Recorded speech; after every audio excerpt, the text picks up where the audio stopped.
नमस्कार, good morning India में आपका स्वागत है। मैं हूं अदिति राजपूत। तो एक तरफ संसद में मॉनसून सत्र चल रहा है और दूसरी तरफ आज से किसानों की संसद भी शुरू होने जा रही है दिल्ली के जंतर मंतर पर। आखिरकार दिल्ली पुलिस ने किसानों को इजाजत दे दी है विरोध प्रदर्शन करने की। दिल्ली पुलिस ने कृषि कानून के विरोध में जो किसान विरोध प्रदर्शन कर रहे हैं उस पर किसान अब संसद आयोजित करेंगे। किसान 22 जुलाई से 9 अगस्त तक सुबह 11 बजे से शाम 5 बजे तक प्रदर्शन कर सकते हैं। ये इजाजत दिल्ली पुलिस ने दे दी है। प्रदर्शन में ज्यादा से ज्यादा 200 किसान ही शामिल हो सकेंगे। साथ ही कोरोना के नियमों का भी पालन करना अनिवार्य होगा। किसानों के प्रदर्शन को देखते हुए जंतर मंतर पर सुरक्षा बढ़ा दी गई है और दिल्ली में भी अलर्ट एक तरह से घोषित कर दिया गया है।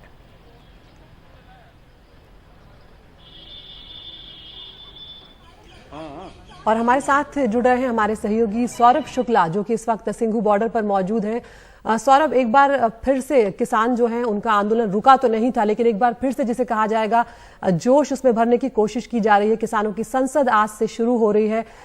आप सिंघू बॉर्डर पर मौजूद है, किस तरह की तैयारियां, क्योंकि अब किसानों के निकलने का वक्त हो गया होगा, उन्हें जंतर मंतर पर पहुंचना है, क्या तैयारी है, किस तरह की योजना है? क्योंकि 200 किसान आने हैं तो कैसे चयन किया जाएगा कि कौन कौन आ जाएगा? देखिए, बिल्कुल अदिति, इस वक्त हम सिंघू बॉर्डर पर हैं और लिस्ट बन गई 200 किसानों की। और जो किसान जा रहे हैं, जिनको आईडी कार्ड दिए गए हैं, वो ऐसे आईडी कार्ड हैं। ये मंजीत सिंह राय जी हमारे साथ हैं, भारतीय किसान यूनियन दोआबा के। ये आज का जो डेलीगेशन या कह लीजिए जो प्रोटेस्ट करने 200 फार्मर जा रहे हैं उसको लीड कर रहे हैं। ऐसे ही आइडेंटिटी कार्ड्स बनाकर के 200 किसानों को दिए गए हैं जो प्रोटेस्ट करने जा रहे हैं। और वो लिस्ट दिल्ली पुलिस के साथ भी शेयर की गई है। तो वो लिस्ट दिल्ली पुलिस के पास भी और इनके पास भी है। दिल्ली पुलिस वो लिस्ट टैली करेगी और उन्हीं लोगों को जंतर मंतर पर जाके प्रदर्शन करने की इजाजत दी जाएगी। मंजीत सिंह जी की लिस्ट बन गई है, तैयार हो गई है, कितनी देर में निकलेंगे, क्या प्लान है? देखिए, अभी बसों में बिठाएंगे जो लिस्टें बनी हुई हैं, लेकिन एक बात शायद आपको नहीं पता है कि दिल्ली पुलिस को लिस्ट कोई नहीं दी गई। केवल ये लिस्ट जो है हमारे किसानों के जो नेता हैं उनके पास रहेगी। वो इनकी रिस्पॉन्सिबिलिटी है कि वही 200 किसान जाएंगे जो लिस्ट में होंगे।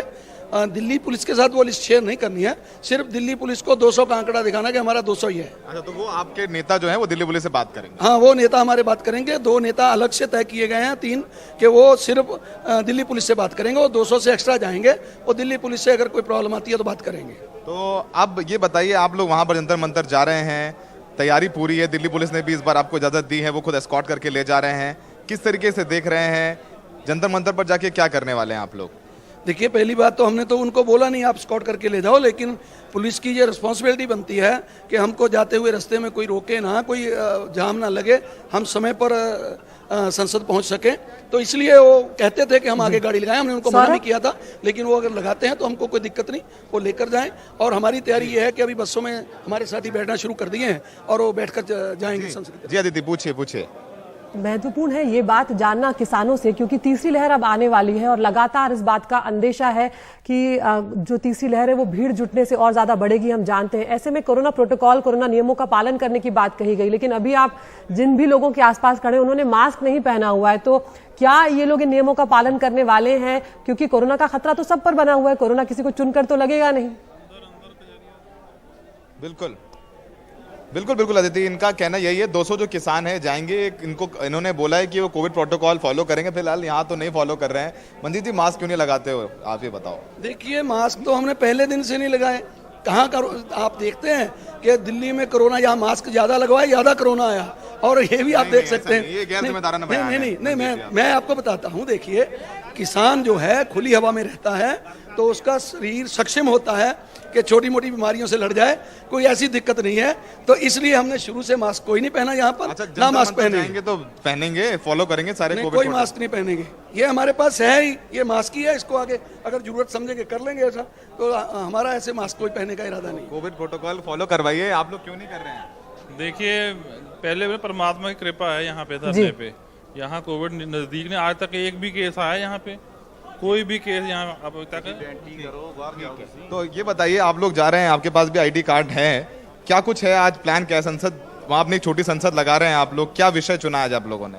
विषय किसानों का ही चुना है और देश का हर विषय के ऊपर चर्चा होगी। जिस प्रकार से संसद के अंदर चर्चा होती है, सांसद चर्चा करते हैं, उसी प्रकार की चर्चा हम भी दिखाएंगे कि जिस प्रकार से संसद के अंदर लोगों के साथ धोखा किया जा रहा है वो जो फरेब किया जा रहा है वो फरेब लोगों के सामने लाने का काम हम करेंगे। ठीक है, फरेब लाने का सामने काम करेंगे। तो अदिति आप देखेंगे यहाँ पर तैयारी पूरी हो चुकी है, सारे किसान अरदास कर चुके हैं और ये सब यहाँ से निकल करके बसेस में बैठ रहे हैं और बसेस में बैठ करके ये लोग जंतर मंतर पहुंचेंगे। जंतर मंतर पहुंचने का टाइम लगभग इनका 10:30 से 11 के बीच में है। 11 से लेकर के 5 बजे तक इनको इजाजत दी गई। देखिए यहाँ प्रसाद बना हुआ है, प्रसाद दिया जा रहा है। अरदास हुई थी इससे पहले, अरदास होने के बाद ये जितने किसान आपको दिख रहे हैं बाहर जाते हुए, ये सब वो किसान है जिनका लिस्ट में नाम है अदिति।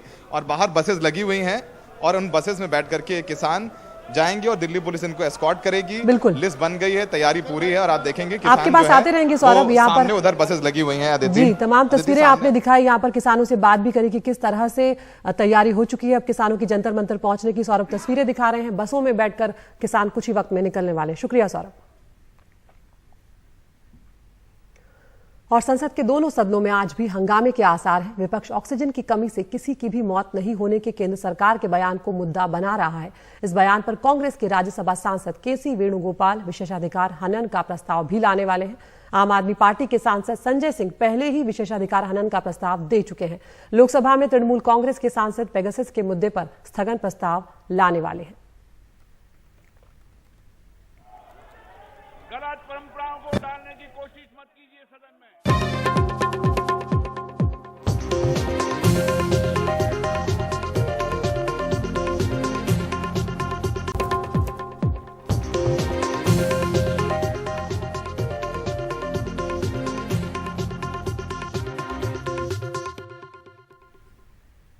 और इस वक्त खबर आ रही है, कई शहरों में दैनिक भास्कर अखबार के दफ्तरों पर आयकर विभाग की छापेमारी की खबर सुनने को मिल रही है। भोपाल, इंदौर, कई ऐसे शहरों के नाम सामने आ रहे हैं। हमारे साथ जुड़ रहे हैं हमारे सहयोगी अनुराग द्वारी। अनुराग, दैनिक भास्कर के दफ्तरों में ये जो छापेमारी की खबर है, इस पर और क्या जानकारी मिल रही है? देखिए, फिलहाल बहुत ही जानकारी छन कर आ रही है अदिति। ये पता लगा है कि दैनिक भास्कर समूह के अलग अलग शहरों में, देश भर में, कई शहरों में, भोपाल सहित इंदौर में, रायपुर में, मुंबई में, अहमदाबाद में, जयपुर में और भी कई जगहों पर, यहाँ तक कि उनसे जुड़े जो लोग हैं उनके घरों में भी छापे पड़ रहे हैं। जो दैनिक भास्कर समूह का भोपाल दफ्तर है, वहां भी जो टीम है, सेंट्रलाइज टीम है, वो आई हुई है। इन्वेस्टिगेशन विंग है, जो प्रेस कॉम्प्लेक्स में उनका दफ्तर है, उसके सहित आधा दर्जन जो जगहों पर यहाँ पर इनकम टैक्स की टीम मौजूद है। यहाँ पर उन्होंने लोकल पुलिस, जो स्थानीय पुलिस है, उनसे भी मदद मांगी थी। ये जो पूरा सर्च ऑपरेशन है वो दिल्ली और मुंबई की टीम संचालित कर रही है। जो मध्य प्रदेश और भोपाल की इनकम टैक्स की टीम है, जहां तक हमारे सूत्र हमें बता रहे हैं, उनको इसमें शामिल नहीं किया गया है। क्या निकला है, क्यों ये रेड डाली जा रही है, इस बारे में अभी तक कोई पुख्ता तौर पर जानकारी नहीं मिली है। लेकिन कई लोग ऐसे हैं जो हाल फिलहाल में दैनिक भास्कर जिस तरह की खबरें कर रहा है, जिस तरह की साहसिक तरीके से उसने खबरों को लिखा है, कई लोग ऐसा कह रहे हैं कि उस वजह से हो सकता है संभवतः, क्योंकि कई लोग अब कहने लगे हैं कि टूल्स की तरह इस्तेमाल किया जा रहा है, शायद उस वजह से ये प्रतिक्रिया हो। लेकिन ये सिर्फ कयास वाली बातें हैं। क्या हुआ है, क्या नहीं हुआ है, ये संभवतः थोड़ी देर बाद स्पष्ट हो पाएगा। अभी इतना दर्शकों के लिए बता सकते हैं कि दैनिक भास्कर के अलग अलग ठिकानों पर जो इन्वेस्टिगेशन विंग है इनकम टैक्स डिपार्टमेंट की, उसकी रेड चल रही है। बिल्कुल, बहुत शुक्रिया अनुराग। तो जिस तरह से अनुराग बता रहे हैं कि कई वजह हो सकती हैं, लेकिन इंतजार करेंगे जब तक कि तथ्य सामने आए और पूरी तरह से पुष्टि हो पाए इस बात की कि क्या वजह रही है इन छापेमारी की। उस वक्त हम अपडेट के साथ फिर इस खबर को लेकर आएंगे। मुंबई और आसपास के इलाकों में देर रात से बारिश हो रही है। ठाणे की भिवंडी सब्जी मंडी में बाढ़ जैसे हालात नजर आ रहे हैं। सब्जी मंडी के अंदर इतना पानी है कि लोग कमर तक डूबे हुए भी नजर आए। कई लोगों की सब्जियां खराब हो गई। पानी में कुछ लोग सब्जी बटोरते हुए भी नजर आए। मुंबई के बदलापुर में भी सड़कों पर पानी भरा हुआ है, लेकिन मुंबई में स्थिति सामान्य है और बारिश रुकी हुई है। आज मुंबई के उपनगरीय इलाकों में भारी से बहुत भारी बारिश की आशंका जताई गई है। पिछले कई दिनों से मुंबई में लगातार बारिश हो रही है, मानसून का वक्त भी है, तो इस तरह की स्थिति अक्सर मुंबई और आसपास के इलाकों में देखने को मिलती है। लेकिन जिस तरह के इंतजाम किए जाने चाहिए वो नहीं किए गए हैं। उधर रत्नागिरी जिले के चिपलुन शहर में भी पानी भरा हुआ है। बाजार, रेलवे स्टेशन सब पानी भरने की वजह से बंद करने पड़े हैं। चिपलुन शहर में वशिष्ठी नदी का पानी घुसने से सभी सड़कें लबालब हो चुकी हैं, क्योंकि अब पानी जो है वो इलाके के अंदर तक आ गया है, रिहायशी इलाकों के अंदर तक आ गया है। चिपळूण शहर के कई इलाके अब तालाब में तब्दील होते हुए नजर आ रहे हैं और इसके पास एक खेड़ तहसील है, उसकी जगबुड़ी नदी भी इस वक्त पूरी उफान पर चल रही है। ये आप आसपास की रत्नागिरी की और चिपळूण शहर के आसपास की तस्वीरें देख रहे हैं, जहां पर आप अंदाजा लगा सकते हैं कि किस कदर यहां पर बारिश हुई है।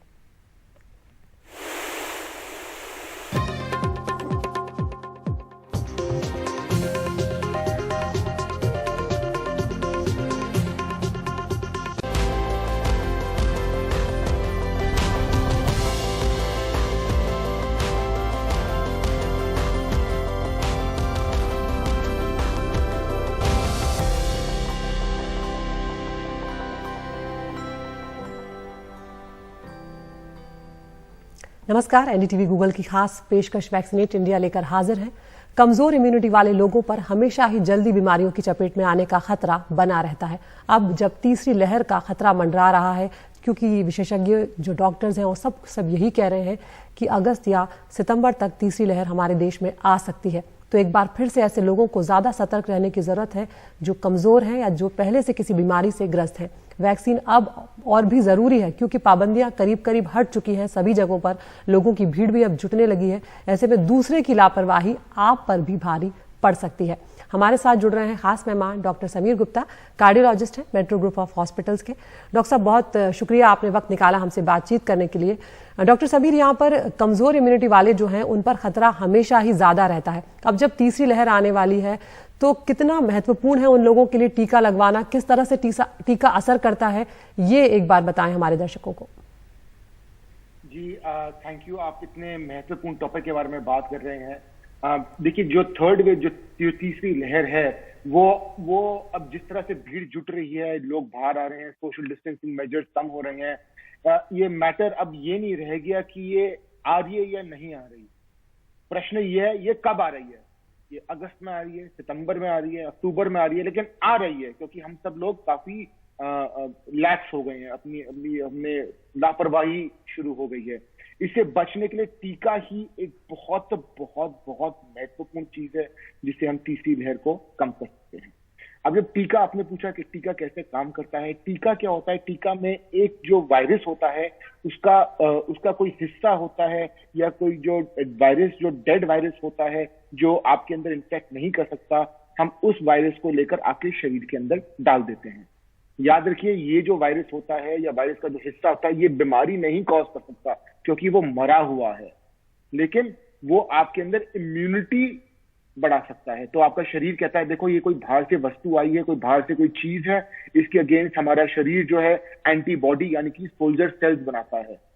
जब सोल्जर सेल्स बन जाते हैं और हमारे शरीर को पता चल जाता है ये एक फॉरेन बॉडी है, तो जब अगली बार आपको असली का कोविड से जब आप एक्सपोज होते हैं, तो आपका शरीर रेडी है, सोल्जर सेल्स लेकर आपके शरीर को मालूम है कैसे करना है, तो ये काफी आसान हो जाता है जी आपके बॉडी इन्फेक्ट होने से। जी बिल्कुल, बहुत महत्वपूर्ण है ये जो जानकारी आपने दी कि टीका आखिर किस तरह से असर करता है अगर कोरोना होता है तो उससे बचाने में। डॉक्टर साहब, जो लोग कोरोना से ठीक हो चुके हैं, अगर 3 महीने हो गए हैं, 4 महीने हो गए या 6 महीने हो गए हैं, अब तो वो जो एंटीबॉडीज बने थे वो उतने रहे नहीं, मान लीजिए वैक्सीन भी लगवा लिया, लेकिन क्या अब वो लोग भी कमजोर इम्यूनिटी वालों में काउंट होंगे? नहीं, ऐसी बात नहीं है कि कोई कमजोर इम्यूनिटी में काउंट होगा क्योंकि आपकी एंटीबॉडी लेवल आपकी कम हो गई है। ये आज की तारीख में काफी चर्चा का विषय हो गया है कि आज सब लोग जो है अपनी टीका लगा के अपनी एंटीबॉडी लेवल चेक कराते हैं, फिर कहते हैं देखो मेरी एंटीबॉडी लेवल 40 है, अगली आदमी कहता है देखो मेरी एंटीबॉडी लेवल 90 है और मुझे भी दोनों टीके लग गए हैं, कोई कहता है मेरी 200 है।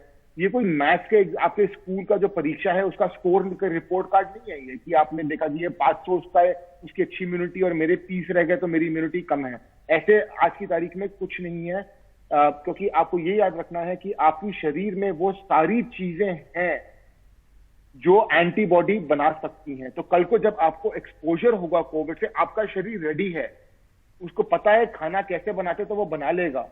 तो उसी प्रकार से उस आपके शरीर को पता है एंटीबॉडी कैसे बनानी है, it will make the antibody.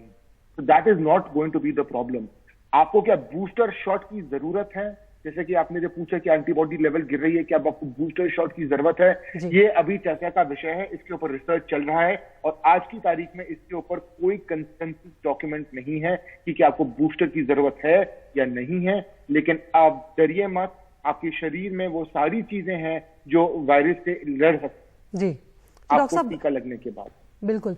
तो डॉक्टर समीर, जो लोग कोरोना से ठीक हो चुके हैं लेकिन अभी भी पोस्ट कोविड सिम्टम से वो गुजर रहे हैं या कुछ दिक्कतें आ रही हैं, सांस लेने में दिक्कतें आ रही हैं, क्या अगर उन लोगों ने वैक्सीन लगवा लिया तो फिर किसी तरह की चिंता करने की उन्हें कोई जरूरत नहीं है? और अगर नहीं लगवाया है तो जल्द से जल्द वैक्सीन लगवा लेना चाहिए? हाँ जी बिल्कुल। अगर आपको कोविड हो चुका है तो आपको वैक्सीन 90 दिन के बाद लगवा लेनी चाहिए। आज की तारीख में ये हमारी कंसेंसस है कि इन्फेक्शन के 90 दिन के बाद आप जाके अपनी वैक्सीन लगवा लीजिए। और अगर आपने नहीं लगवाई तो पक्का लगवाइए, क्योंकि जस्ट बिकॉज आपको एक बार इन्फेक्शन हो चुका है इसका मतलब ये नहीं कि आपको फिर से इन्फेक्शन ना हो। ठीक है, तो ये बहुत जरूरी है कि आप जाके अपनी वैक्सीन लगवाएं, चाहे आपको कोविड हुआ या नहीं हुआ। बिल्कुल। तो ये जिन लोगों ने वैक्सीन लगवा ली है और जो लोग कोरोना से संक्रमित थे वो लोग वैक्सीन लगवा चुके हैं, वो अपने आप को कमजोर इम्यूनिटी वाला बिल्कुल ना माने। अगर वो कोमोर्बिड नहीं है तो अब वो ठीक है और एंटीबॉडीज अगर उन्होंने वैक्सीन लगवा लिया तो उनके अंदर आ चुकी हैं और वो अब अगर सावधानियां बरतते हैं तो कोरोना से पूरी तरह से बच जाएंगे। डॉक्टर समीर गुप्ता, बहुत शुक्रिया आपका इस तमाम जानकारी के लिए।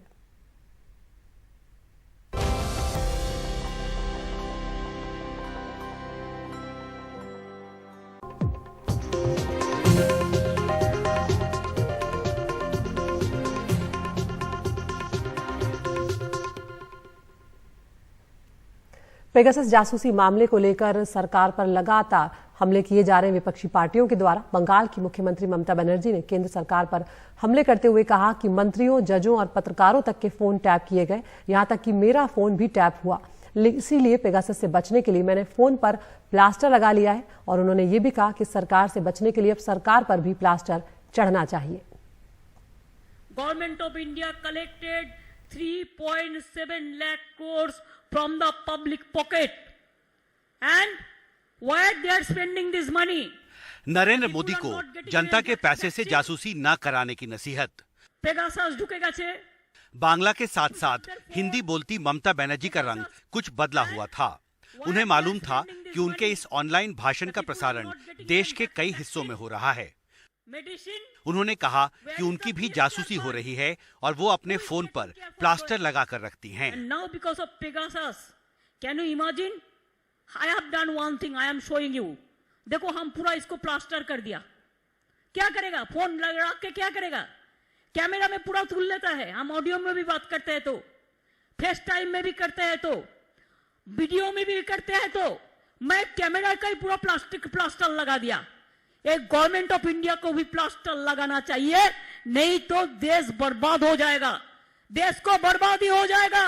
हर साल होने वाले शहादत दिवस कार्यक्रम में रैली के बाद इस साल तृणमूल के अलावा विपक्ष की 8 पार्टियों के नेता भी शामिल रहे। कांग्रेस से पी चिदम्बरम और दिग्विजय सिंह, एनसीपी से शरद पवार और सुप्रिया सूले, सपा से जया बच्चन और राम गोपाल यादव, आरजेडी से मनोज झा, शिवसेना से प्रियंका चतुर्वेदी, आम आदमी पार्टी से संजय सिंह, टीआरएस के केशव राव और शिरोमणि अकाली दल से बलविंदर सिंह भुंडर समेत कई प्रमुख विपक्षी नेताओं ने 1993 में कोलकाता में पुलिस की गोली में मारे गए युवा कांग्रेस के शहीदों को श्रद्धांजलि दी। राजनीतिक गलियारों में ममता बनर्जी के भाषण को आने वाले दिनों में राष्ट्रीय राजनीति में ममता की सक्रिय भूमिका के तौर पर देखा जा रहा है। आप ममता बनर्जी के समर्थन में आए हैं? बिल्कुल, बिल्कुल। क्या आपको लगता है कि राष्ट्रीय राजनीति में भी ममता बनर्जी को सक्रिय होना चाहिए? क्यों नहीं, क्यों नहीं। मैं तो चाहूंगी कि कोई महिला आए।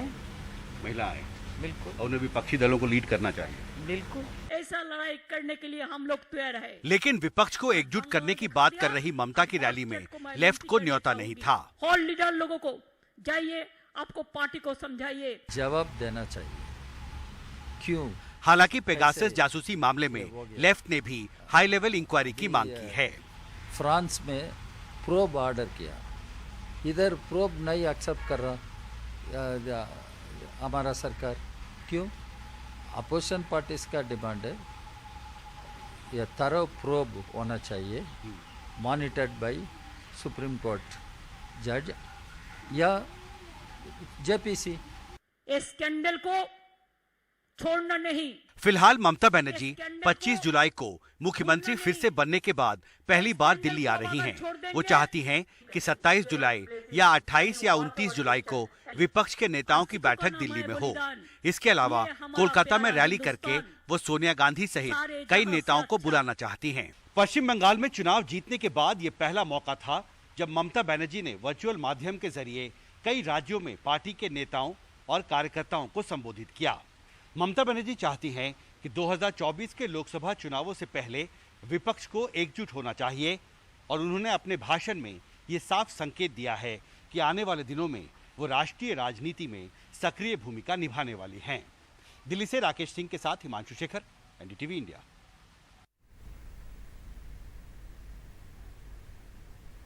कोरोना के मामले कम होते ही अब ये बहस लगातार की जा रही है कि क्या बच्चे जो 1.5 साल से अपने घरों में बंद हैं उनके लिए स्कूलों को खोल दिया जाना चाहिए। आईसीएमआर ने भी कहा है कि नियमों के साथ, कुछ प्रोटोकॉल के साथ स्कूल खोल दिए जाएं।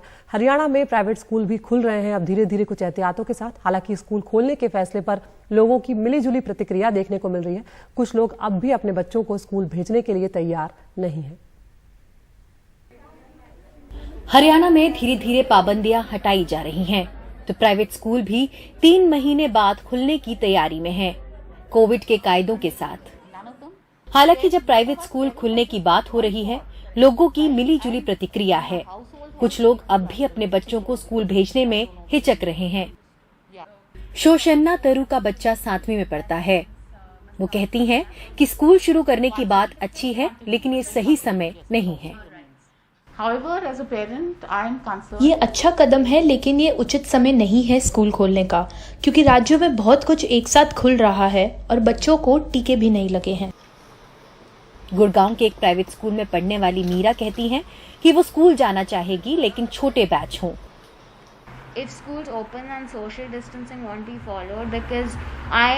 हमारे पास 31 छात्रों का बैच है। सामाजिक दूरी का पालन करना मुश्किल है। बेहतर होता कि हम कम संख्या में छात्रों को बुलाते। छात्रों का टीकाकरण नहीं हुआ है, जो बेहद जरूरी है। कुछ अभिभावक चाहते हैं कि स्कूल खुले। उनके लिए मामला बच्चों की भावनात्मक सेहत का भी है। Staggered opening of school, which I'm very much in favor of. School खुलने को मेरा पूरा समर्थन है। बच्चे की व्यस्तता, उसका भावनात्मक जुड़ाव भी जरूरी है। आपको तो पता ही है कि पिछला साल उनके लिए कितना मुश्किल रहा है। मैं स्कूल जाने को लेकर बहुत उत्साहित हूँ, क्योंकि सुबह उठकर स्कूल जाने के लिए तैयार होने में बहुत उत्साह रहता है, बहुत मजा आता है। बीते 1 महीने में गुड़गांव में कोविड के केस काफी घटे हैं और मृत्यु दर 0.5% रह गई है। Haryana is reporting less than 50 cases per day since last 5 to 6 days। क्योंकि राज्य में कोरोना के मामले कम हुए हैं, इसीलिए राज्य सरकार निजी स्कूल भी खोलना चाहती है, लेकिन ये अनिवार्य नहीं है। We have not asked that it is a compulsory to attend schools। Gurgaon से सोनाक्षी चक्रवर्ती, एनडीटीवी इंडिया। और गुड मॉर्निंग इंडिया में अब वक्त हो गया है टॉप न्यूज का। एनडीटीवी इंडिया आप यूट्यूब पर भी देख सकते हैं। रोज हम आपको 5 खबरें दिखाते हैं, आप चुन सकते हैं अपनी पसंद की खबर। पहली खबर है, आज से संसद से 2 किलोमीटर दूर जंतर मंतर पर होगी किसानों की संसद। दूसरी खबर, 2024 के लिए ममता बनर्जी की हुंकार, अब देश में खेला होबे का उन्होंने नारा दिया है। तीसरी खबर, जासूसी कांड पर आज भी संसद में हल्ला बोल की तैयारी में है विपक्ष। चौथी खबर आई संघ प्रमुख की, जब उन्होंने कहा कि भारत को पाकिस्तान बनाने की थी कोशिश और प्लानिंग के तहत बढ़ाई गई मुस्लिमों की आबादी, जिसके चलते अब विवाद हो रहा है। पांचवी खबर, 62 विधायक सिद्धू के साथ आए हैं, क्या कैप्टन अमरिंदर सिंह अब अलग थलग पड़ गए हैं? हमारे यूट्यूब चैनल पर जाइए, इस पोल में हिस्सा लीजिए, चुनिए अपनी पसंद की खबर। उस खबर के हर पहलू को हम आपको विस्तार से दिखाएंगे। गुड मॉर्निंग इंडिया में इतना ही, नमस्कार।